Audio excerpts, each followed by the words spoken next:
Assalamualaikum warahmatullahi wabarakatuh. Salam sejahtera bagi kita semua. Perkenalkan, saya Kety Purnamasari SEMSI. Saya adalah dosen program studi Sarjana Terapan Manajemen Bisnis Politeknik Negeri Sriwijaya. Pada kesempatan kali ini saya akan menjelaskan mengenai mata kuliah yang saya ampu, yaitu Matematika Keuangan. Nah, Matematika Keuangan ini memiliki kode mata kuliah MB201101 yang terdiri dari 3 SKS teori. Nah, mata kuliah ini ditempuh oleh mahasiswa semester 1 di program studi D4 Manajemen Bisnis Politeknik Negeri Sriwijaya. Mata kuliah ini berisi mengenai penerapan matematika di bidang keuangan. Nah, jadi mata kuliah ini sesuai dengan lingkup profil lulusan dari Prodi Manajemen Bisnis Politeknik Negeri Sriwijaya, di mana Manajemen Bisnis Politeknik Negeri Sriwijaya itu memiliki konsentrasi keuangan dan perbankan. Nah, jadi setelah mempelajari mata kuliah ini diharapkan mahasiswa dapat melakukan dan mengambil keputusan, memilih berbagai alternatif keputusan yang berfungsi dalam manajemen keuangan. Nah, mata kuliah ini sendiri itu secara garis besar mempelajari konsep-konsep keuangan seperti time value of money. Jadi mahasiswa mempelajari konsep-konsep bunga majemuk dan bunga sederhana, kemudian juga mempelajari mengenai penyusutan, mempelajari mengenai valuasi saham dan obligasi, serta imbal hasil dan pengembalian.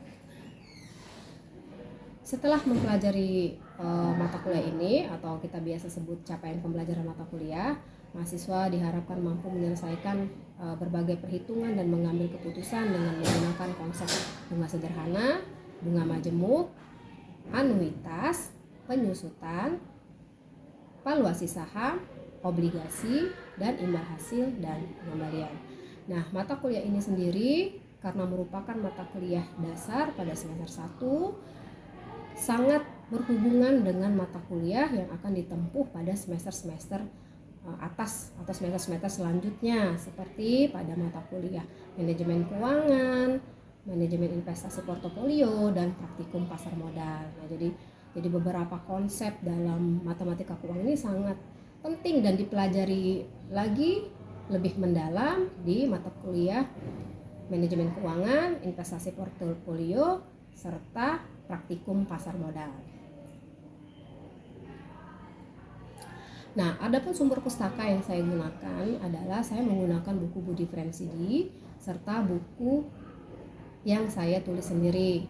Karena masih bertalian dengan manajemen keuangan, jadi pada buku Budi Friendsidi itu buku matematika keuangan, pada buku yang saya tulis sendiri adalah buku manajemen keuangan, karena ada beberapa konsep yang masuk untuk dijadikan sebagai bahan ajar di matematika keuangan. Nah, materi pembelajaran dan pokok bahasan yang akan dibahas adalah bunga sederhana, tingkat diskon dan diskon tunai, bunga majemuk, anuitas di muka, anuitas ditunda, anuitas variabel, kemudian anuitas bertumbuh, anuitas biasa, penyusutan dengan metode garis lurus, penyusutan dengan metode saldo menurun, penyusutan dengan saldo menurun ganda, kemudian metode penyusutan jumlah angka tahun, dan metode penyusutan unit angka produksi. Kemudian juga dipelajari obligasi dan saham, kemudian imbal hasil dan pengembalian. Nah, adapun sistem dan metode pembelajaran yang saya gunakan adalah saya menggunakan pembelajaran tatap muka setelah pandemi berakhir, yang didukung dengan berbagai macam aplikasi. Saya menggunakan aplikasi LMS yang disediakan oleh Politeknik Negeri Sriwijaya, Learning Management System yang dimiliki oleh Poltek itu berbasis Moodle. Jadi dia learning management sistemnya sudah dilengkapi dengan forum diskusi, kemudian pengisian presensi kehadiran mahasiswa, kemudian pengumpulan tugas, akses materi, bahkan bisa juga melakukan penilaian, ujian, dan sebagainya. Nah, untuk pada bagian interaksi mahasiswa, pada metode pembelajarannya, saya menggunakan ceramah dan diskusi untuk menjelaskan materi secara lebih runut, lebih mudah dimengerti, karena seperti kita ketahui bahwa matematika keuangan ini salah satu mata kuliah yang cukup dianggap momok sama mahasiswa. Terkadang saya suka bertanya kepada mahasiswa ketika awal-awal mereka masuk kuliah, apakah mereka masih mereka terkadang mengira bahwa ketika kuliah di bidang sosial seperti manajemen bisnis, mereka tidak lagi mempelajari matematika dan keuangan. Tapi ternyata mereka agak bingung kenapa masih belajar matematika keuangan. Jadi merupakan tantangan bagi saya tersendiri untuk menyediakan media-media pembelajaran dan metode pembelajaran yang menarik bagi mereka supaya mereka bisa mengikuti materi ini dengan baik. Nah, kemudian pemberian latihan soal dan studi kasus juga dilakukan di mata kuliah saya supaya bisa mengukur kemampuan mahasiswa dalam menerima materi yang saya miliki. Kemudian saya juga tidak membatasi komunikasi dengan mahasiswa setiap satu semester. Itu ketika kita mulai perkuliahan, kita selalu memiliki grup WhatsApp kelas untuk satu mata kuliah itu, supaya ketika mahasiswa ada yang bertanya mengenai studi kasus dan latihan soal yang tidak mereka mengerti, itu bisa langsung ke saya. Nah, kemudian untuk penilaian atau asesmen itu terdiri dari beberapa komponen seperti kehadiran, kemudian keaktifan kelas, tugas individu, tugas kelompok. Terkadang saya juga memberikan tes sumatif, kemudian juga mengadakan kuis, kemudian juga UTS dan UAS. Nah, untuk komponen penilaian ini itu biasanya saya jelaskan pada pertemuan pertama. Jadi pertemuan pertama itu saya akan menjelaskan dan menyampaikan RPS, rencana pembelajaran semester ke mahasiswa, serta aturan-aturan dalam kelas saya, kemudian penilaian yang saya lakukan seperti apa, itu biasanya tertuang di dalam kontrak perkuliahan yang ditandatangani oleh perwakilan kelas dan saya.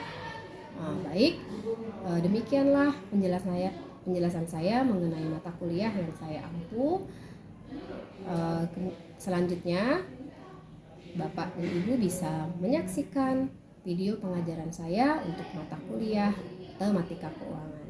Selamat menyaksikan.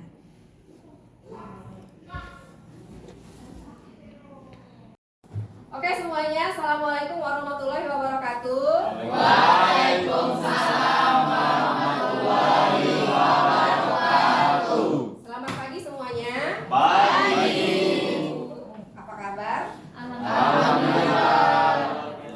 Oke, alhamdulillah sehat semua ya. Baiklah, hari ini kita melanjutkan pertemuan minggu lalu di mata kuliah matematika keuangan. Kali ini kita akan membahas mengenai penyusutan atau depresiasi. Ada yang pernah dengar penyusutan atau depresiasi? Belum. Mungkin sudah pernah dengar tapi belum familiar ya. Nah, jadi apa sih penyusutan itu?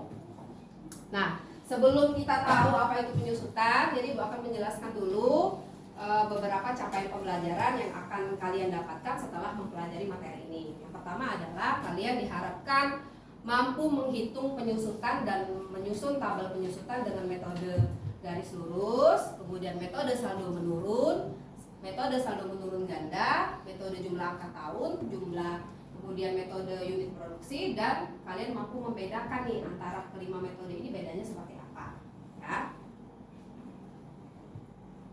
Nah, yang pertama adalah Ibu mau tanya dulu nih, kalau seandainya kita beli aset ya, mobil gitu 200 juta rupiah, kira-kira harganya tahun ini, 2 tahun lagi, 3 tahun lagi, 10 tahun lagi, harganya tetap sama nggak? Enggak. Harganya jadi apa? Turun. Nah, seperti itulah analogi penyusutan itu ya. Nah, jadi proses harga itu turun itu dialokasikan untuk selama masa manfaat aktiva tersebut ya. Jadi penyusutan itu adalah alokasi biaya perolehan atau sebagian besar harga perolehan suatu aktiva tetap selama masa manfaat. Nah, jadi kalau seandainya kita beli mobil, kita juga harus memperkirakan berapa lamakah mobil itu bisa kita gunakan, ya. Kemudian kita juga perkirakan kira-kira nih, kalau kita beli mobil 200 juta tadi, kita perkirakan bisa dipakai 10 tahun, dan kita juga harus memperkirakan selama 10 tahun itu di tahun ke-10 berapa sih harga jual mobil itu, atau berapa sih nilai buku dari mobil tersebut, ya. Seperti itu. Ada pertanyaan? Ya.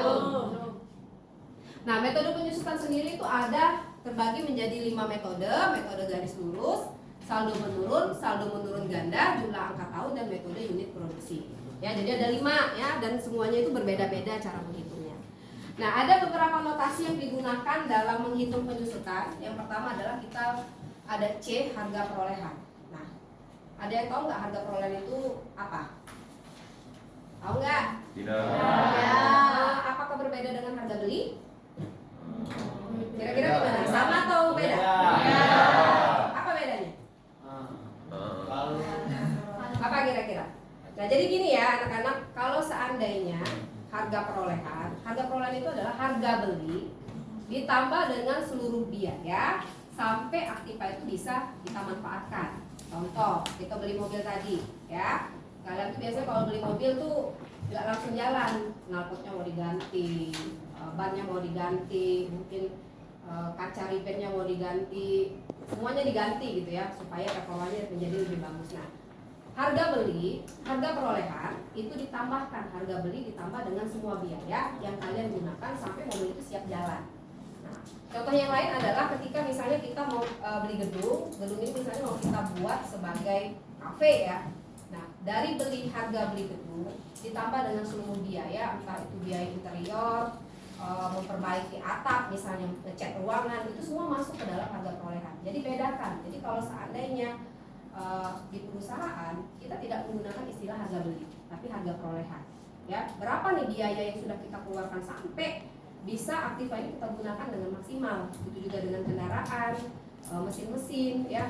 Bahkan misalnya kalau seandainya perusahaan kita mau buat lahan parkir, kita beli tanahnya, kita juga harus menghitung berapa biaya yang kita pakai untuk potong rumput, ya, untuk buat pagar, sampai benar-benar gedung itu tuh lahan itu siap untuk digunakan sebagai lahan parkir, ya. Kemudian ada notasi S, yaitu nilai sisa. Nilai sisa itu adalah harga jual aset pada masa manfaat, pada akhir masa manfaat. Jadi kita perkirakan kendaraan tadi 10 tahun, di tahun ke-10 berapa sih harga jualnya? Nah, itulah yang dinamakan nilai sisa, ya. Kemudian N adalah masa manfaat. Masa manfaat itu adalah bisa berupa tahun, berapa tahun, atau kalau kendaraan bisa dalam kilometer, atau kalau mesin bisa berapa jam produksi, ya, dan sebagainya. Ya, itu namanya masa manfaat atau umur ekonomis, biasanya dibuat istilah seperti itu. Kemudian ada dasar penyusutan, ada biaya penyusutan, kemudian nilai buku pada akhir tahun K, kemudian akumulasi penyusutan. Nah, supaya lebih tergambar lagi bagaimana sih konsep penyusutan ini diterapkan di keuangan perusahaan, ya, diterapkan untuk sebagai dasar akuntansi, ya, manajemen keuangan. Nah, maka kita akan bahas dulu nih, ada latihan soalnya, ya. Nah, yang pertama kita bahas adalah metode pertama, yaitu metode garis lurus. Metode garis lurus ini paling banyak digunakan oleh perusahaan. Kenapa? Karena paling simpel. Jadi di metode garis lurus ini asumsinya adalah biaya penyusutan dari tahun 1 sampai akhir masa manfaat itu sama aja. Jadi dibagi rata. Yang nggak ada berbeda gitu ya. Tahun 1, 2, 3, 4 dan seterusnya itu sama saja. Nah, metode ini dianggap paling mudah, ya. Paling mudah dan paling banyak diadopsi oleh akuntan dalam menghitung penyusutan, ya. Jadi ini yang paling mudah, yang paling banyak digunakan.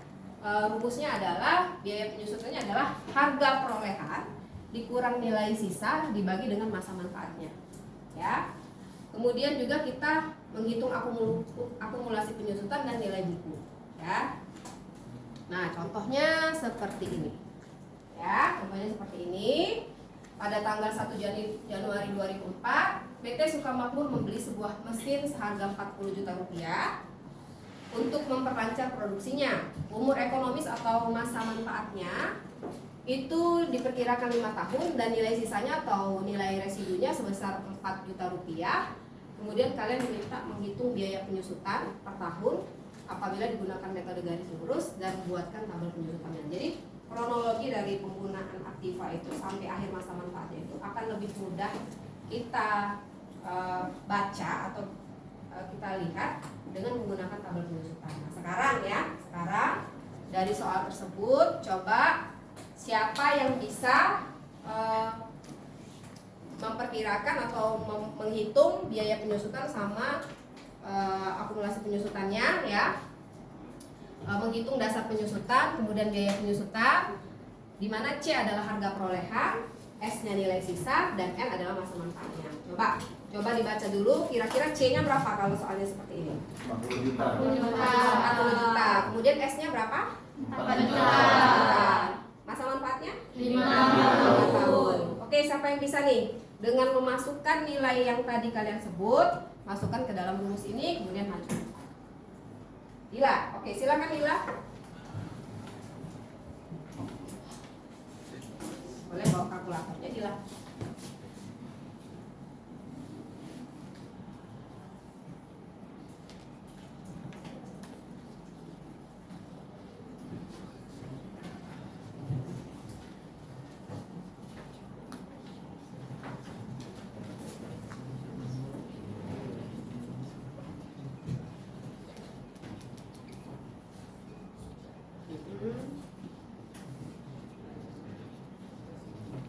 RK sama W-nya ya Dila ya.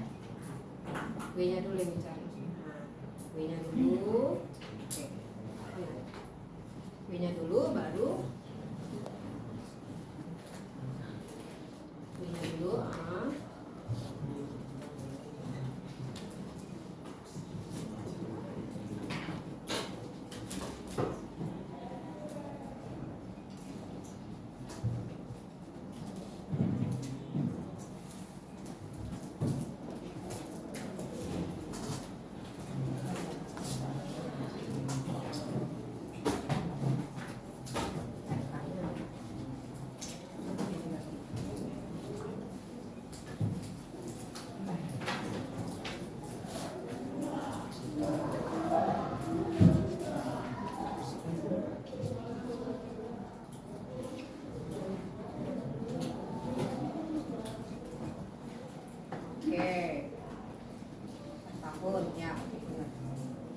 Oke, silakan duduk. Terima kasih Dila.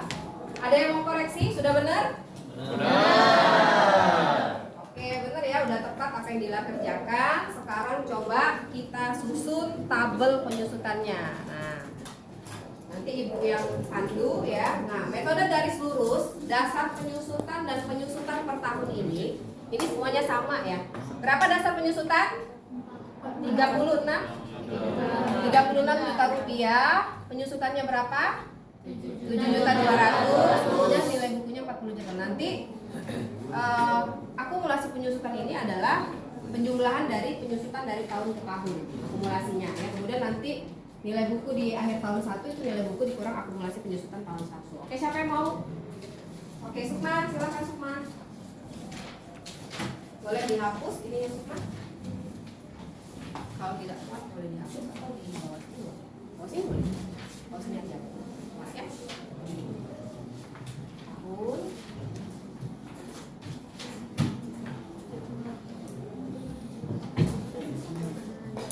Yang lain boleh mengoreksi ya.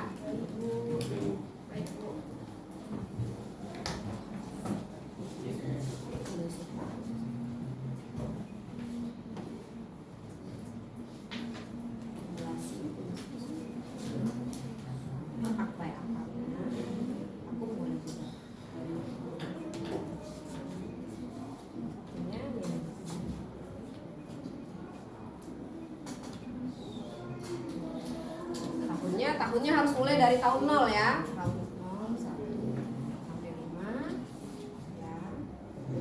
Nah, di tahun 0 ini nilai bukunya 40 juta. Nah, ya. Dasar penyusutannya isikan semua 36 juta.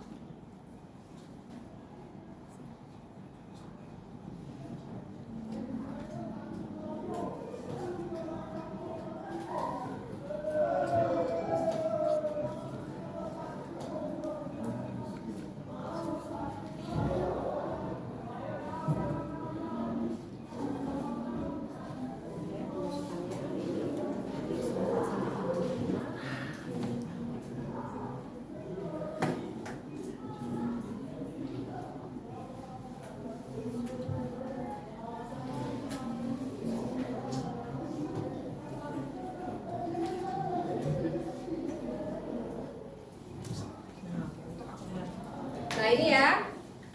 Untuk akumulasi penyusutan tahun pertama, karena penyusutannya baru ada 1 tahun, berarti ini dipindahkan ke akumulasi penyusutan. Pindahkan. Nah, nilai buku akhir tahun 1 ini nilai buku harga perolehan dikurang dengan akumulasi penyusutan tahun 1. 40 juta kurang 7 juta 200.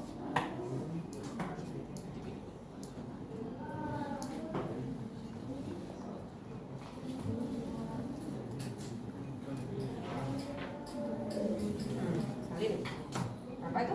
22. Nah, kalau seandainya Sukma ada yang keliru boleh mengoreksi ya. Nah, kemudian anak-anak untuk yang tahun kedua jumlahkan tahun pertama dengan tahun kedua.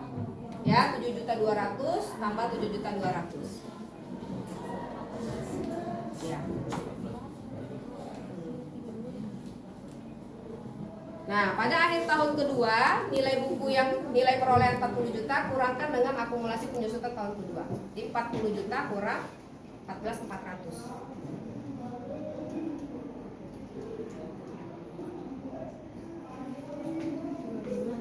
Ya. Nah, seterusnya kerjakan dengan cara yang sama. Coba ini berapa, Sukma? Ya.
Nah, oke semuanya, Sukma telah menyelesaikannya. Coba diperiksa dengan hasil kerja kalian. Apakah ada yang keliru atau sudah benar? Benar. Nah, jadi anak-anak ya, kalau kita lihat dari soalnya tadi, ya, bahwa berdasarkan soal tadi benar ya, nilai sisanya ujung-ujungnya sama dengan yang kita perkirakan. Ya, jadi seperti itulah metode garis lurus. Metode garis lurus ini yang paling simpel. Jadi dia sama terus, dasar penyusutan sama penyusutannya sama terus ya tiap tahun ya. Makanya dia paling simpel nih. Nah, oke, itu tadi adalah metode garis lurus. Apakah ada pertanyaan? Tidak. Silakan. Siapa? Apa perbedaan metode garis lurus dengan metode saldo menurun? Perbedaan metode garis lurus sama metode saldo menurun. Nah, ini sebenarnya mau kita bahas di materi selanjutnya ya, tapi sudah ditanyakan oleh temannya. Baiklah, bedanya adalah ya, metode saldo menurun itu membebankan biaya penyusutan yang lebih besar di awal tahun. Jadi kalau di metode saldo menurun, tahun pertama itu lebih besar penyusutannya. Tahun keduanya mengecil.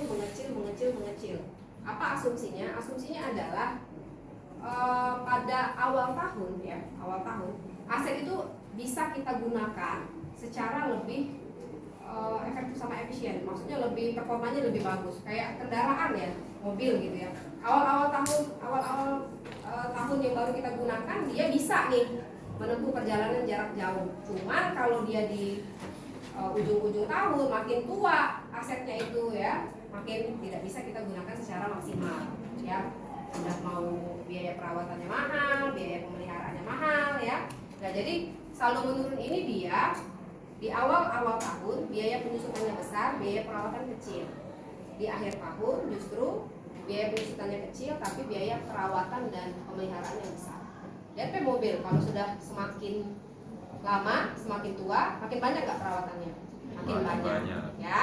Nah, jadi demikianlah ya. Oke, sudah cukup dimengerti? Sudah. Tanyakan lagi? Tidak. Oke, demikianlah penjelasan dari metode garis lurus.